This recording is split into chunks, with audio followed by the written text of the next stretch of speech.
Good evening and welcome to this week's Behind the Headlines, and in this programme we shall be discussing the shocking events that occurred in Syria last week. Islamist militias and government forces aligned to the new Syrian President, Al-Shara, carried out a massacre against the Druze population in southern Syria.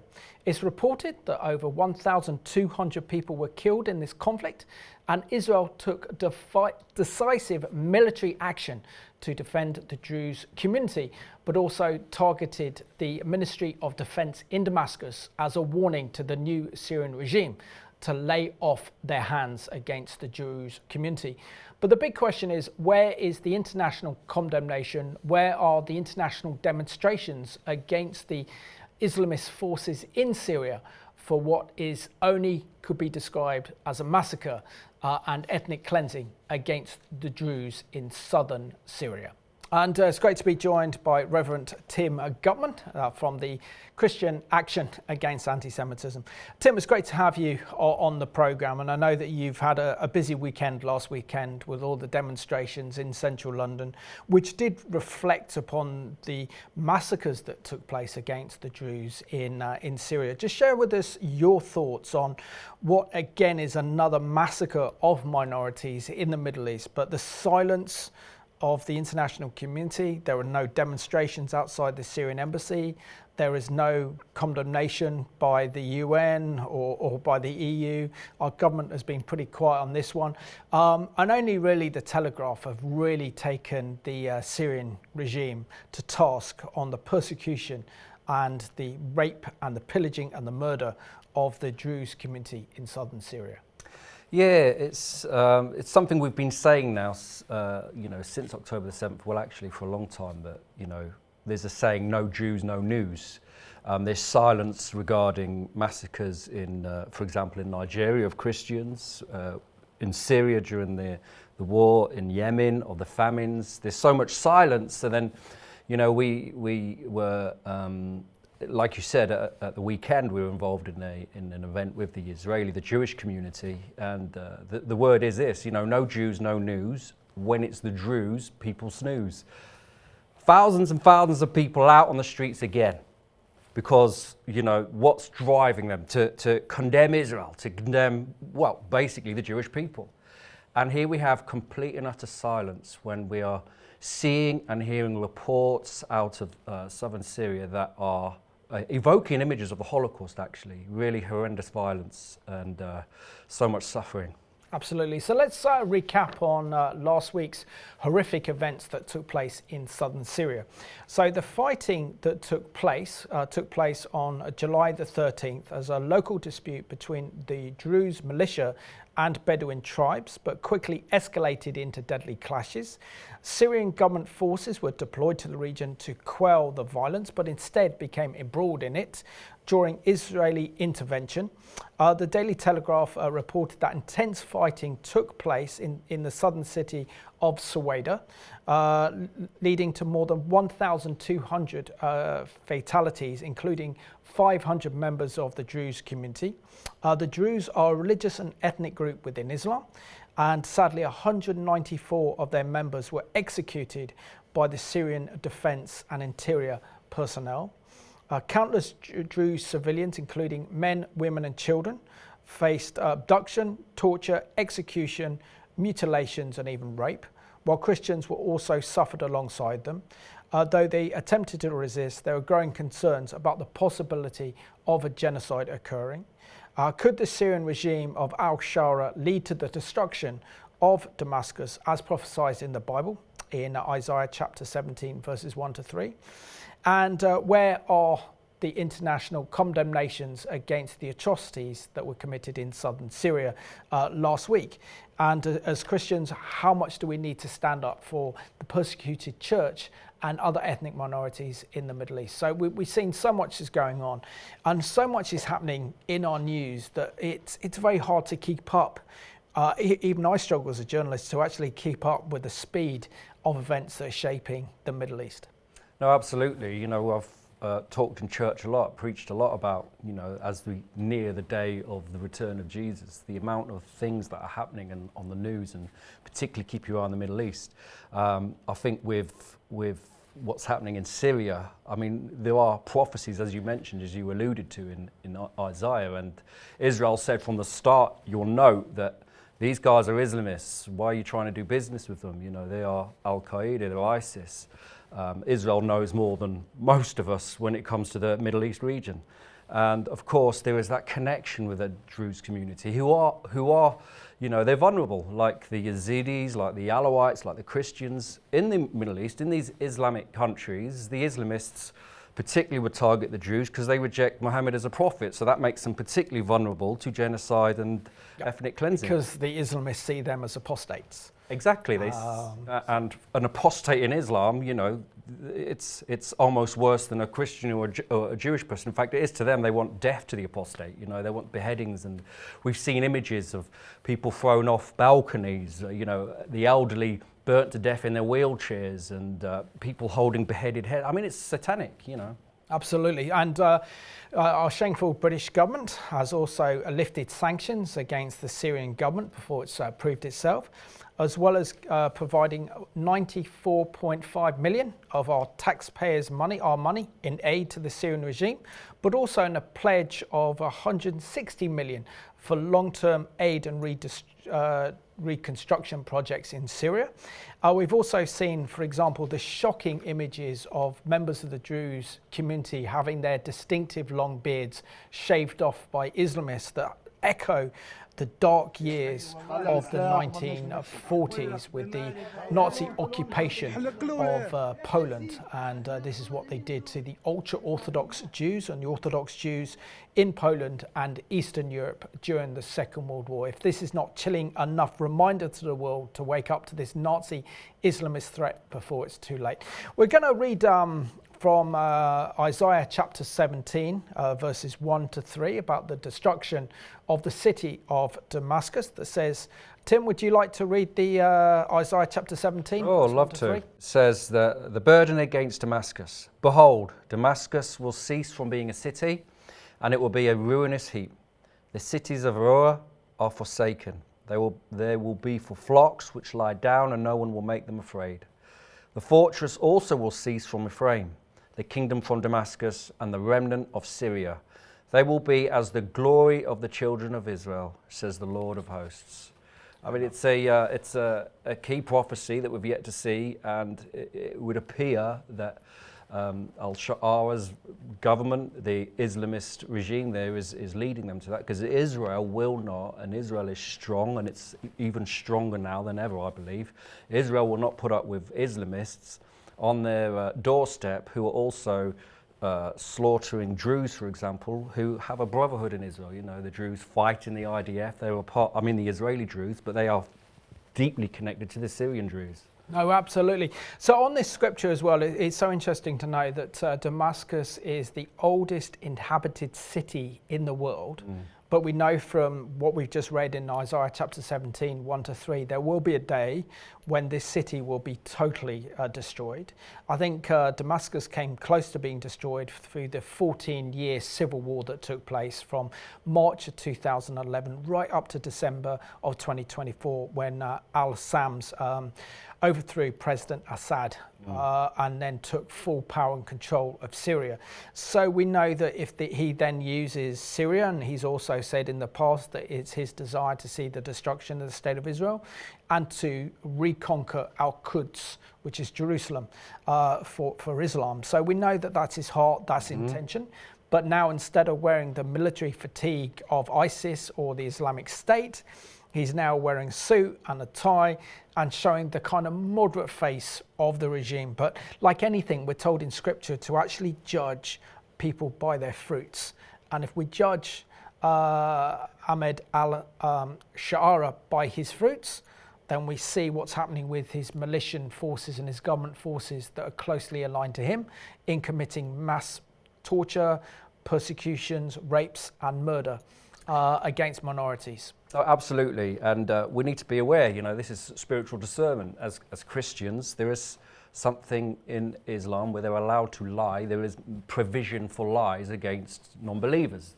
Al-Taqiyya, I think it's called. Yes. And so, like you said, we judge, the fruits. An apple tree doesn't produce grenades, does it? And so he might be speaking about, wanting to connect with the West, wanting even to have some deals with Israel. But actually, you look at his history, you look at his life, you look at the fruits. I'm talking about the president now, but also the whole movement, the links to Al-Qaeda.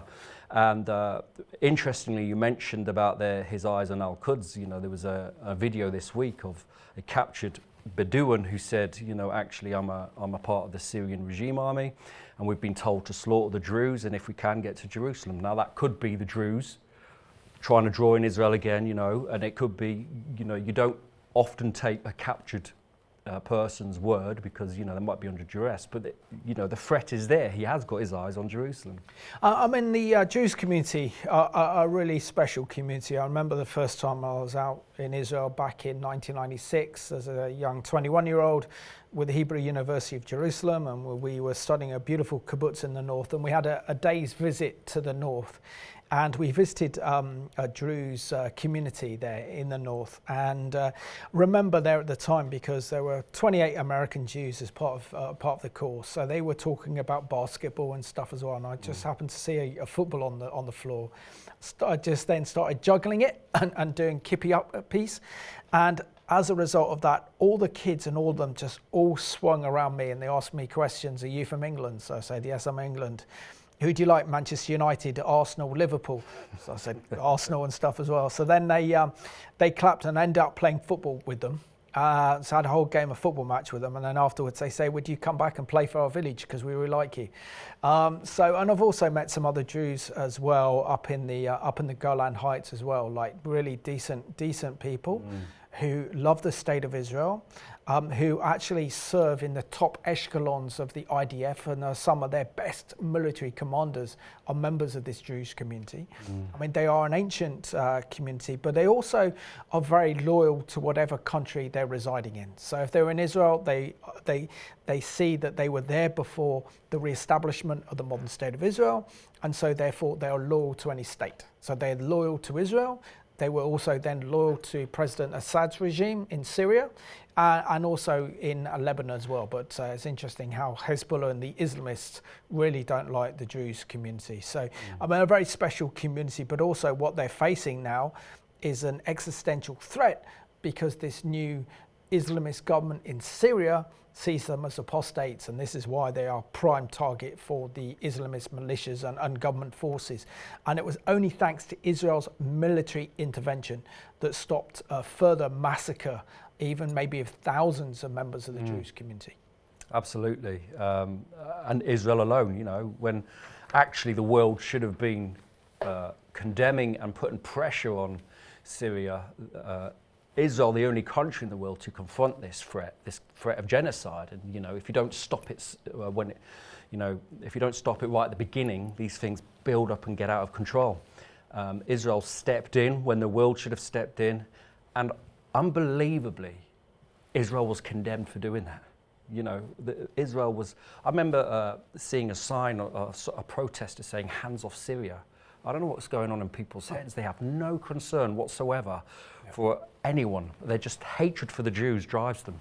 And of course, we also understand that for the Druze community, they faced their own October the 7th, back on July the 13th, only last week. And yet there's silence. And Israel was also concerned about the government forces and tanks moving to Sweida, which is only 45 miles from the Golan Heights, which also then poses a threat to Israel's security. So Israel then, because of their loyalty to the Druze community, but also fearing that Syrian forces would then enter and encroach Israel's security, they had to take action. And they took that action very loudly by using airstrikes to take out the Ministry of Defence in Damascus to send a very, very strong message to this new regime in Syria: hands off the Druze and back off from southern Syria, otherwise you'll face our retribution, which was, I think, a very, very, very strong message. But also I think there's an important thing as well in all of this, is that You've been to the demonstrations, you've been to the pro-Israel demonstrations, you've been to the pro-Gaza, pro-Palestinian demonstrations that we've seen.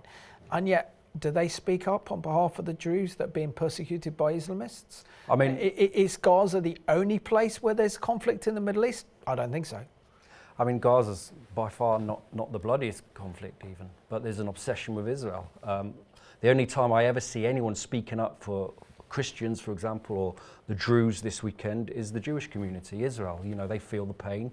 Actually, the Druze, as you know, you've been to Israel, are very beloved within Israel. You know, there is that element after October the 7th. They ran to join the IDF. They ran south. You know, the Druze are loved in Israel, and this massacre that's going on, the silence is deafening, as we said, after October the 7th. This is the Druze October the 7th, the same silence, same obsession still with the Jewish people, with Israel, and with Israel stepping in the way it did, and with the Israel previously, if you remember, after Assad fell, they bombed Syria for 48 hours, took out most of their military capabilities. Praise the Lord, because otherwise this could be a lot worse. You know what's happening with the Druze. Oh, absolutely. But the silence is sadly, let's say, you know, let's just speak facts. It's sadly to be expected now. Which is tragic as well. I don't know if any of our viewers have been to Israel, been up to the Golan Heights. You can actually visit the Druze town, which is right on the foothills of Mount Hermon as well. So you can go up there, have a bit of kind of cup of tea, which is like this very sweet kind of tea sweet up there and stuff as well, with lemon and mint in it, up there, and actually visit the Druze community on the foothills of Mount Hermon in the Golan Heights. So let's have a look at this CBN news report that reported the massacre that took place on July the 13th, 2025, only last week. In Syria, one of the deadliest tribal clashes in years is unfolding in the southern province of Sweida. More than 30 are confirmed dead and nearly 100 injured, according to Syria's Interior Ministry. But independent monitors say the toll is far higher, at least 100 killed, including children, women, and 14 regime troops, after government forces reportedly joined Sunni Bedouin fighters in attacks against the Druze. We had more than 60 injured people come to Isri hospital. The injuries ranged from mild to moderate to severe, and we also had 8 deaths. Israel has responded with airstrikes on HTS positions near the border, meant to prevent jihadist gains and protect local Druze villages. And we want to thank CBN for their excellent news reporting on events that rest of the mainstream media are struggling to report on, which is so important to tell the truth of what's happening in Syria, particularly the plight of the Jewish community and other minorities, including Christians as well. So according to my notes here, so the new Syrian regime and its moderate face with its suit-wearing President Al-Shara is presenting a new face of Syria to the world. President Trump has lifted sanctions against this regime. He's offered Syria to become part of the Abraham Accords and to enter into a normalization agreement with Israel, because clearly Syria needs a lot of Western investment to rebuild after the total devastation of 14 years of civil war in Syria. So al-Shams believed that it's best to align himself with the West in order to get that funding in to rebuild Syria. We also see, for example, the Islamist forces who make up previously the Islamic State and Al-Qaeda, backed up by the Muslim president of Turkey, Erdogan, forced President Assad out of power in a military coup in striking attacks across Syria back in December of 2024. We've also seen that Islamist forces have attacked the previous ruling ethnic minority known as the Alawites between the 6th and the 17th of March this year, 2025, in Lakia and Tarshish, and that between 1,000 and 1,700 were murdered, and many of those were entire families and women and children.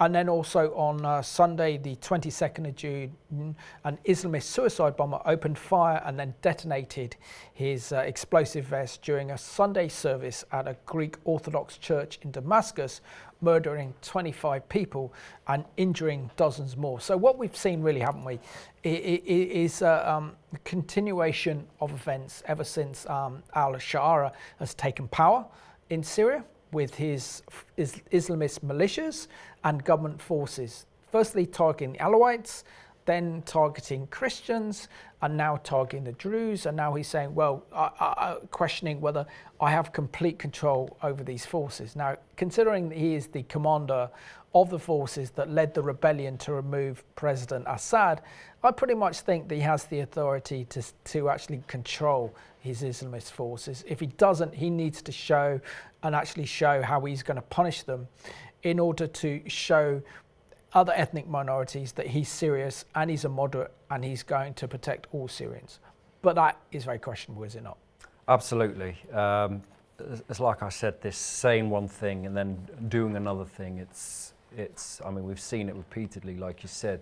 There's that element. I mean, you remember the images coming out of places like Syria and Iraq when ISIS swept through, and the murders and the executions, and we're talking about the same spirit behind, the same movement, and the danger to the vulnerable communities is huge. I know Israel, for a fact, believes that he can do something about this. That's why, they've made a very powerful statement in bombing near the Syrian presidential palace.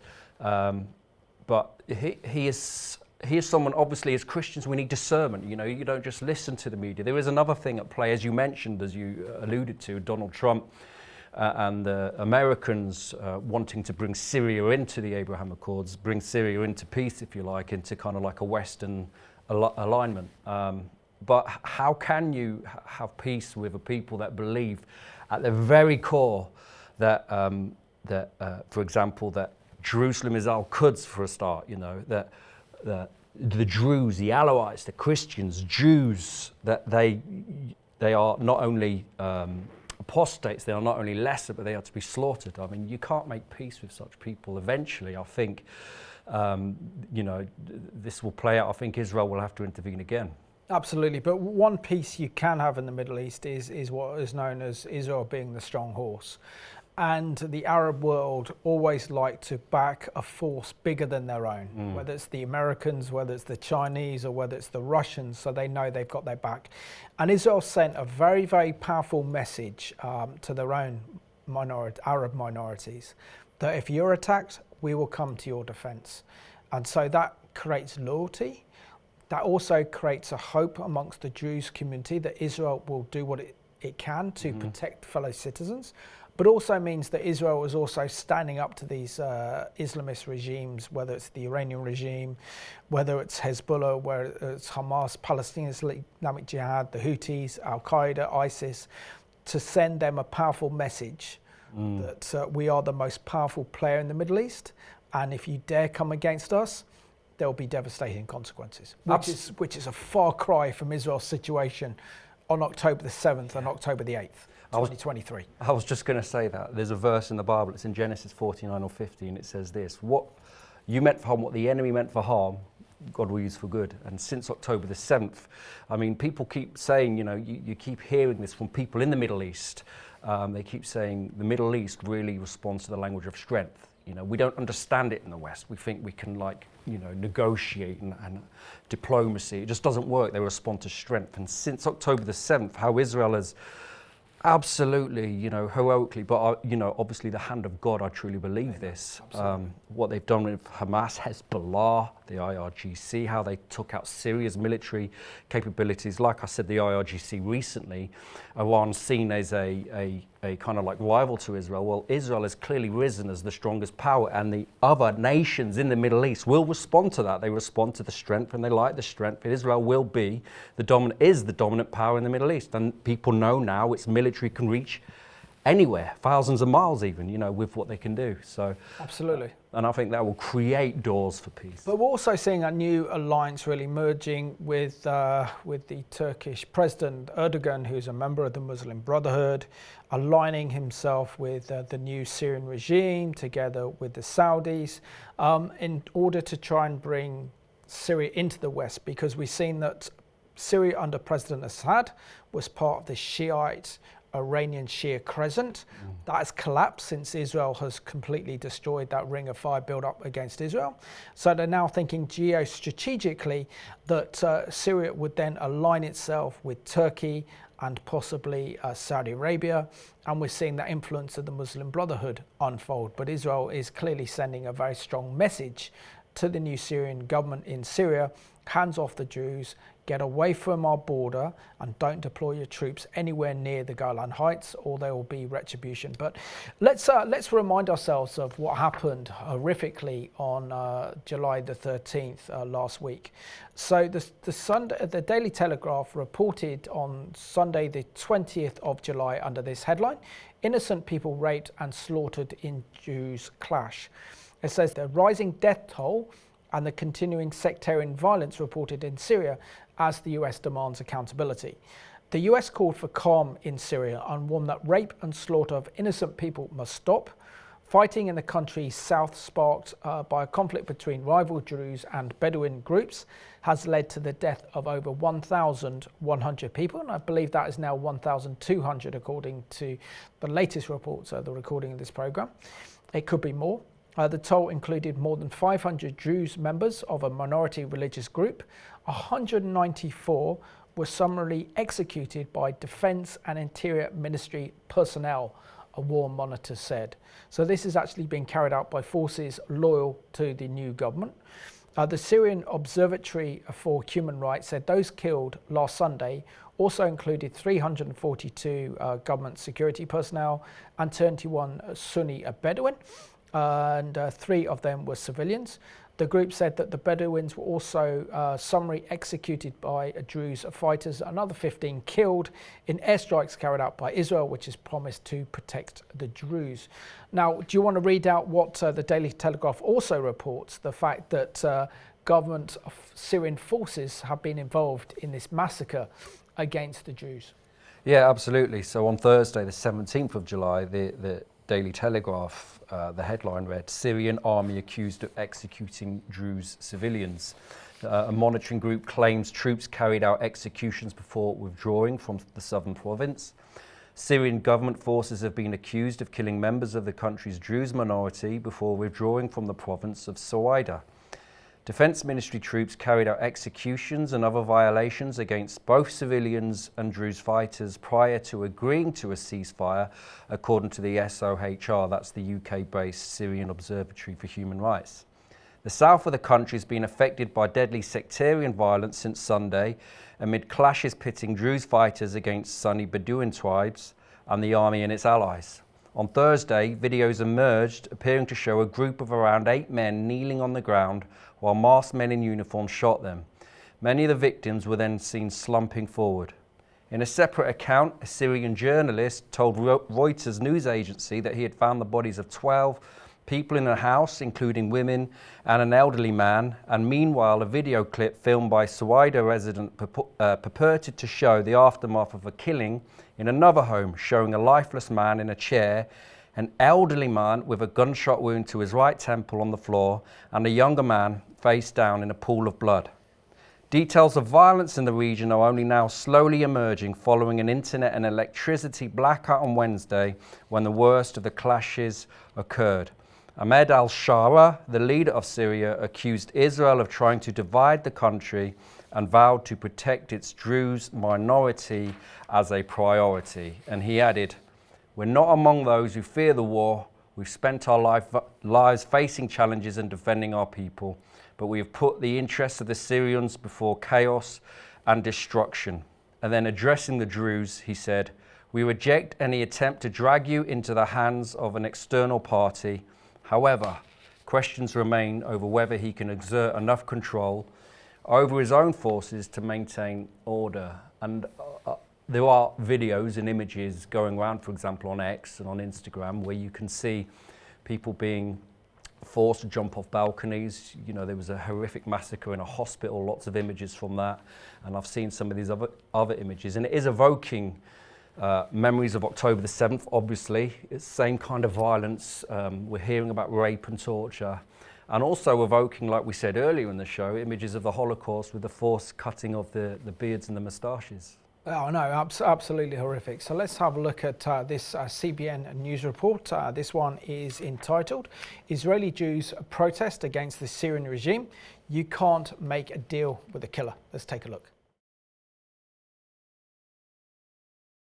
Syria's interim president announced a withdrawal of troops from Sweida on Wednesday, hoping to calm sectarian unrest and foreign backlash.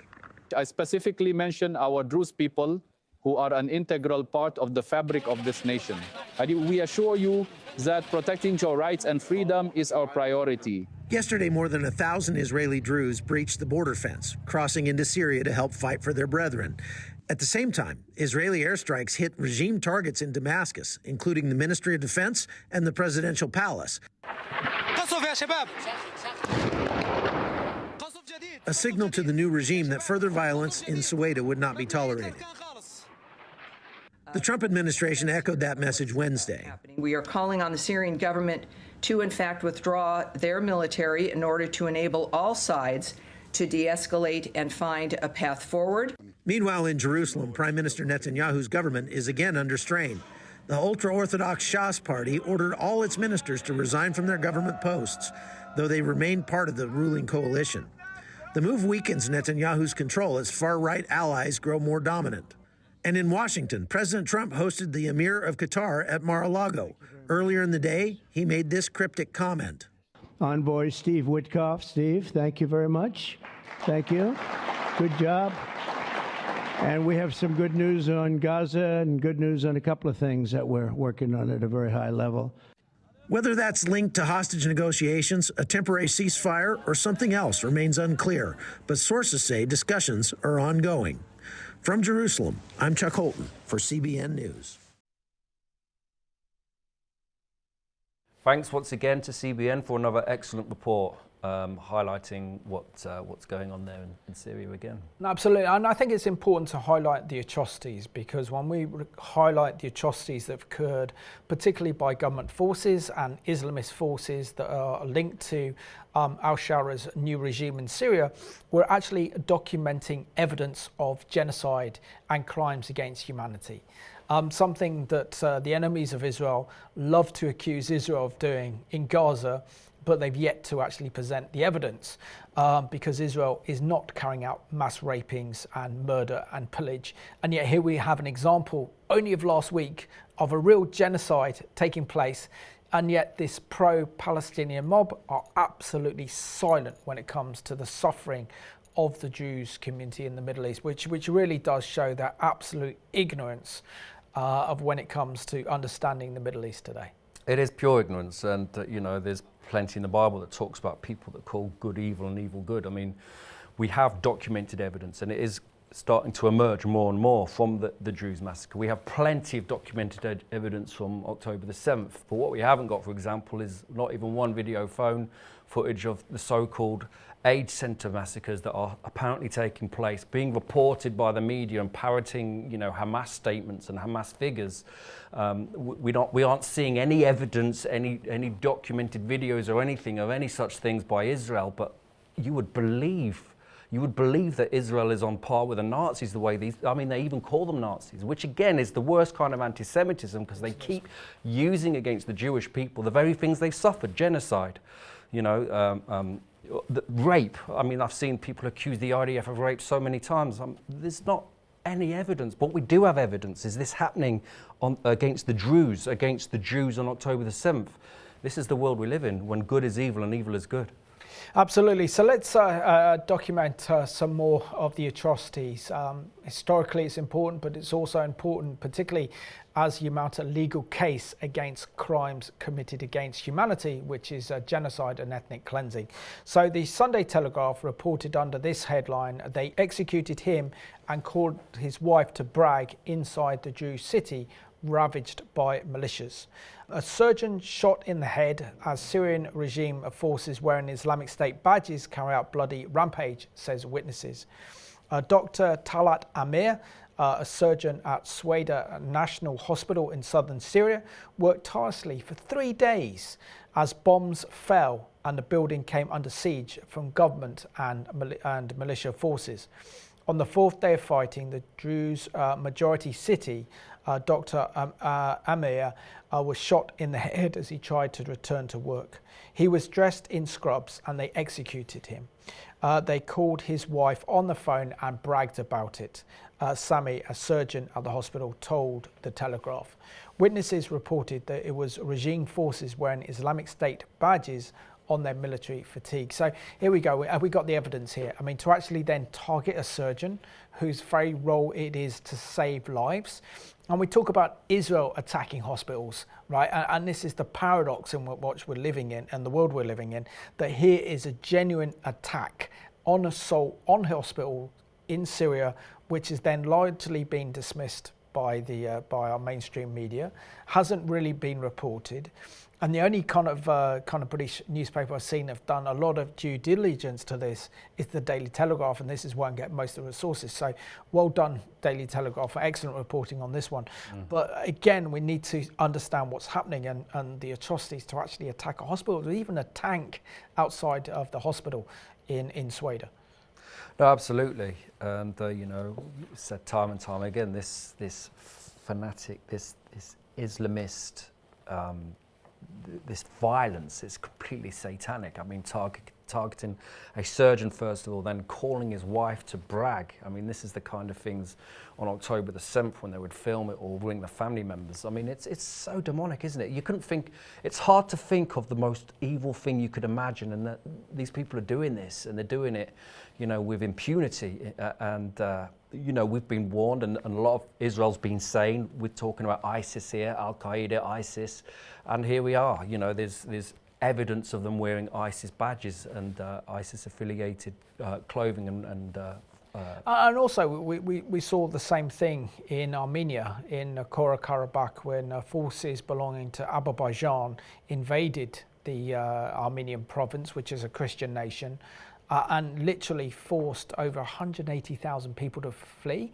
But those that were caught up in the fighting, they were murdered, tortured, and they used their phones in order to broadcast their torture and their executions to their loved ones, who was to send more of a chilling, horrific message as well. So this is something that seems to be the new tactic belonging to the Islamists. Now, going back to the hospital report, as reported by the Sunday Telegraph, it says that Sami, who is currently hiding with his family and speaking under a pseudonym name for fear of retribution, was working at the hospital on Tuesday when he said that government forces attacked.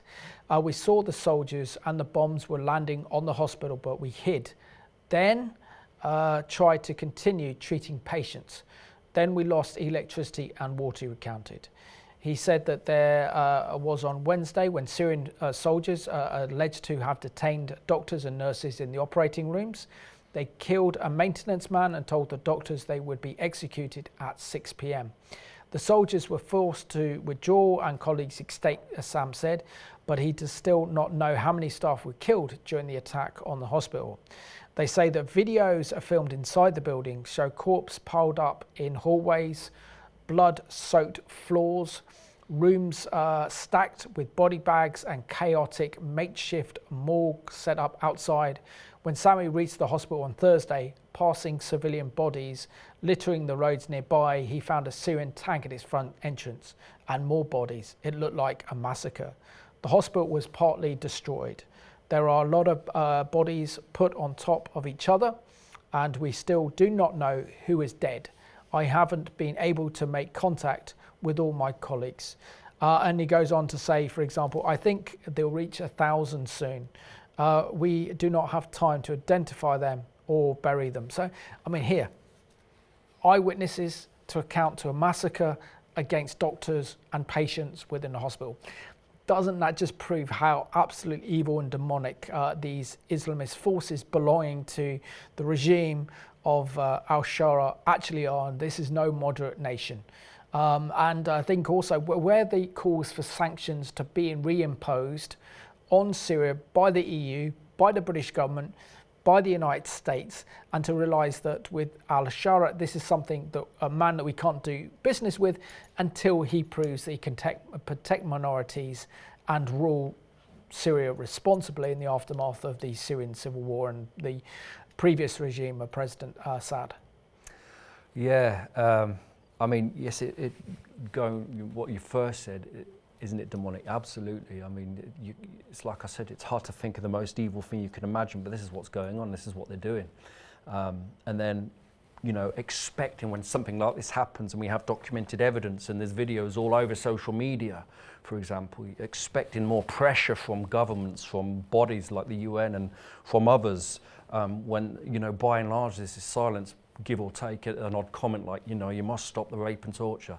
But I mean, this is, my heart goes out to the Druze people, honestly, because like yourself, I've met the Druze and, in Israel, and they're wonderful people, very hospitable and generous. And it must feel like they're alone, but for Israel, you know, and praise the Lord, Israel will, you know, protect the Druze people. But this, what we've seen and what the images that have already come out already, you know, since last week are truly, truly horrifying. Absolutely. So it's important to identify in this program the deep connection between the Arab Druze community and the nation of Israel. We see that the Druze are a distinct religious and Arab ethnic minority group from the Golan Heights in northern Israel and southern Syria, as you can show on that map in green. This is predominantly where the Druze community actually lives. They live in the kind of mountain regions of northern Israel, southern Syria, and also we see they're deep into Lebanon, and they're mountainous people. Their religion evolved from a form of Shia Islam, but they do not count themselves as Muslim. Many of them have fought with Israel against Arab armies in the 1948 war, which founded the modern state of Israel. They remain overrepresented in the ranks of the IDF Defence Force as soldiers today. And there are about 1,445,000 Jews living in Israel and the Israeli Golan Heights, and they comprise of 1.6% of Israel's population. They also have large communities in Syria and Lebanon as well. And also by the Islamists, they're considered apostates as well, and this is why they're being targeted and persecuted. I mean, yeah, a key thing about the Druze people, obviously, is that they reject Muhammad as a prophet, you know, which absolutely sets them apart from Muslims, but also makes them vulnerable in the Middle East. I've spoken to Israelis in the IDF, and they have a reputation that they are loving and gentle, and they're very generous and hospitable, but that when it comes to war and protecting and defending, they're fierce, you know, make great soldiers, like you said, overrepresented. Only 145,000 Druze in the whole of Israel, but you know, there's so many stories of Druze heroism within the IDF, of the Druze people showing that fierce loyalty we've talked about, and represented in all sections of Israeli society. So they are a beloved part of Israel's culture and society, and people are so ignorant in the West, they still believe Israel's an apartheid state, you know. No, absolutely, and they don't think any Arabs live in Israel at all, let alone serve in the IDF and fight with distinction. There's been an excellent article published this week. I'm a big fan of Jake Wallace-Simons, who writes for the Telegraph, under this headline: "Minorities in the Middle East are facing extinction." He says, "We must speak out against the regime in Syria for its persecution of religious and ethnic minorities and support Israel's fight against terror." Father Tony Brutus is a Catholic priest in Sweida, southern Syria. He's no stranger to ethnic unrest. In 2015, he was kidnapped during a spate of abductions of Christians in the country. The clergyman survived that brush with death, but he may not be so fortunate next time. This week, he recorded a message begging the international community for help. And do you want to read what he said? Sure. He said, "We ask the US, Europe, the Vatican, and the whole world for international protection for this region of Sweida, all of it for us and for our Druze brothers, my dear ones," he said. "Look at the massacres that happened to us in Sweida. And again, we have silence and stuff as well. I mean, can you just imagine yourself that you are this Catholic priest? I know you're not Catholic, neither am I, but imagine the Catholic priest being in Sweida in southern Syria, seeing this absolute horror unfold, and you're trying to alert the international community to the massacre that's taking place against your people. With the world believing, or the Western world, particularly the Trump administration, believing that President Al-Shara is actually a moderate because he's wearing a suit. He's rejected his Islamist past and credentials with his connections with the Islamic State and also with Al-Qaeda.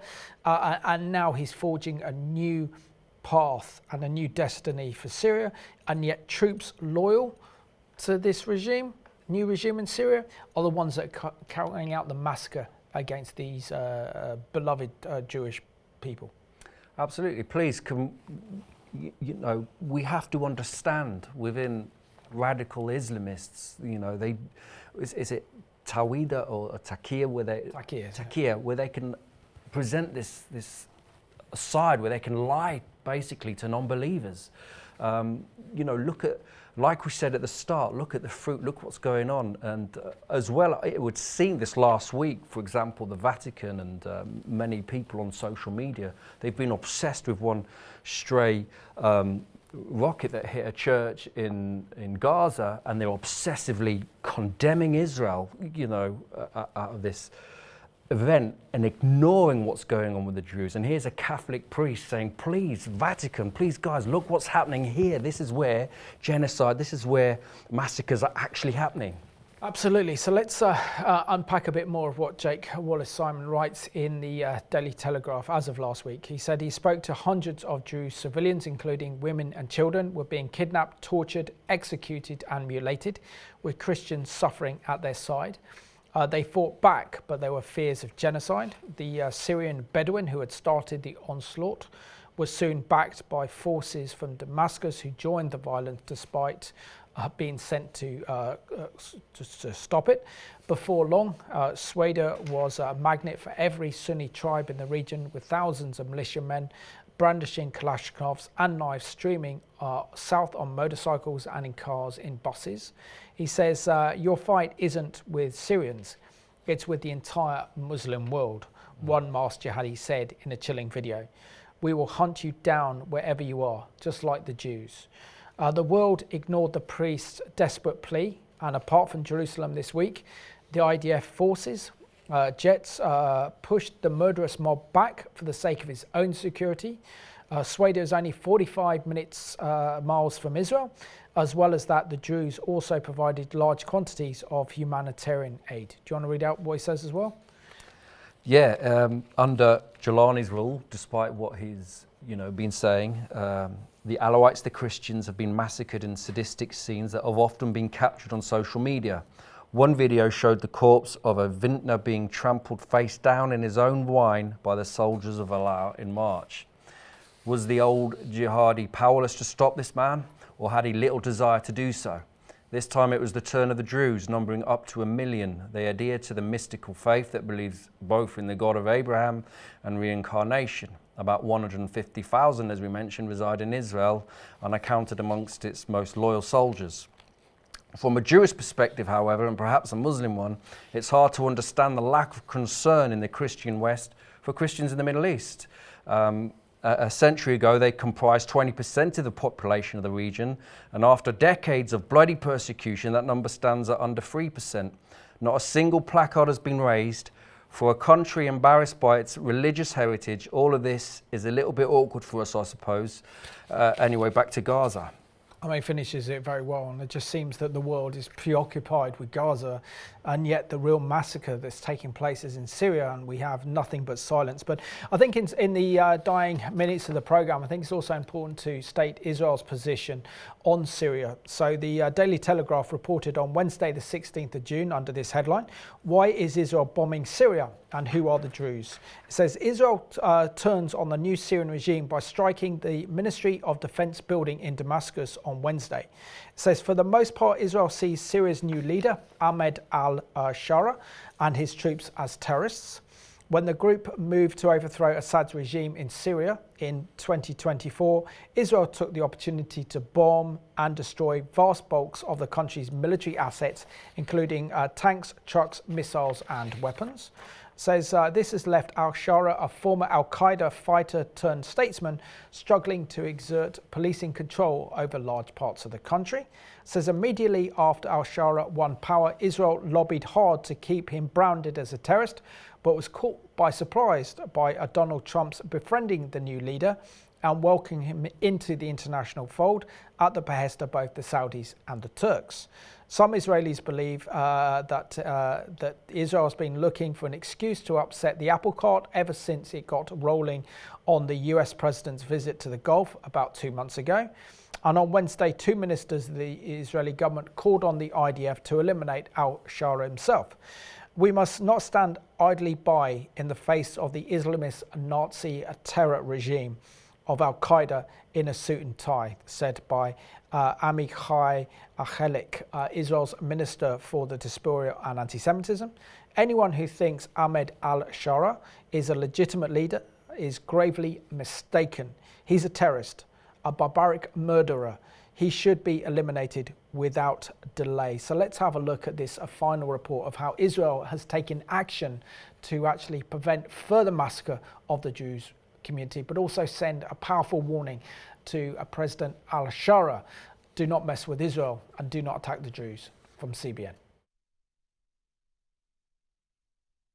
Israeli Prime Minister Benjamin Netanyahu is doubling down on Israel's recent strikes in Syria, calling them both defensive and strategic. The attacks came after days of brutal fighting in Sweida between Syrian regime forces and Druze militias. Israeli warplanes struck key regime installations, including the Syrian Defense Ministry in Damascus.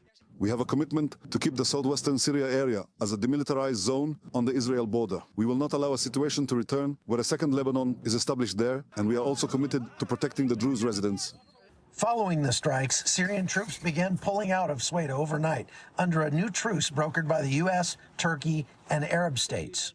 Interim President Ahmad Al-Shara addressed the Druze population directly in a televised message. We assure you that protecting your rights and freedom is our priority, and we reject any attempt aimed at dragging you into an external side or causing division within our ranks. But tensions remain high. Human rights groups say over 500 people were killed in the recent fighting.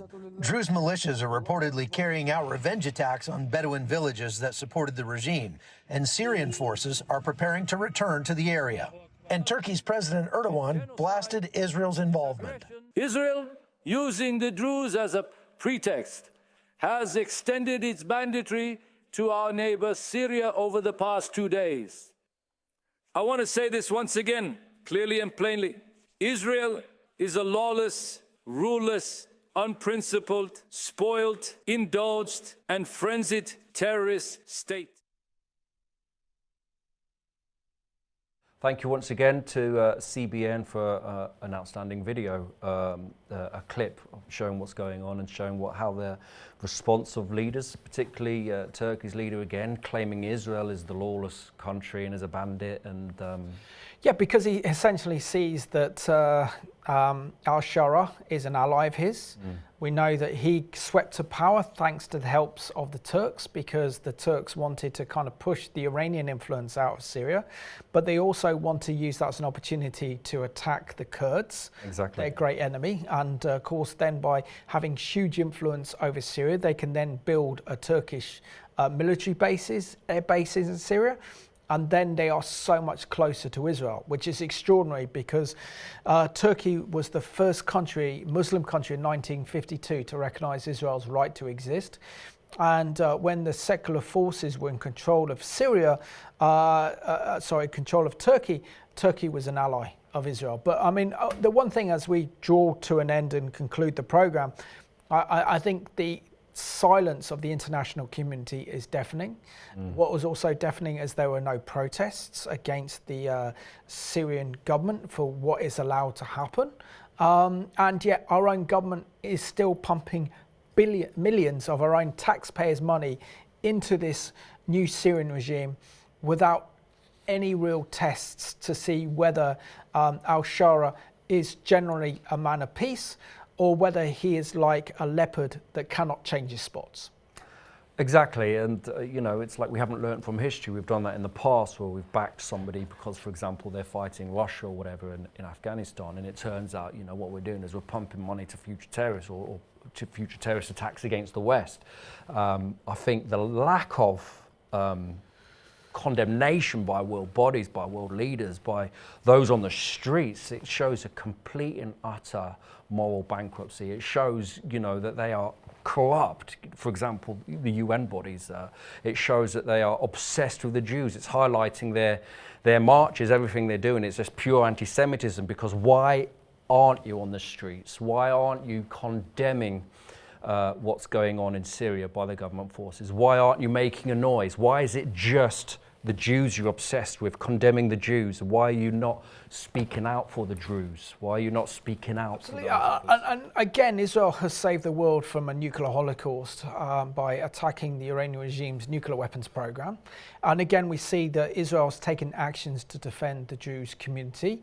And the world should be, again, thanking Israel instead of condemning Israel for attacking Syria, but thanking Israel for protecting a religious minority. And also, I think the world don't understand the true mentality and the true horrors of the Islamists. And if the same sort of attacks have occurred in the Middle East, then they could also happen here in Britain, they could happen in Europe, and they could happen in the United States. So this is really a warning for all of us to wake up.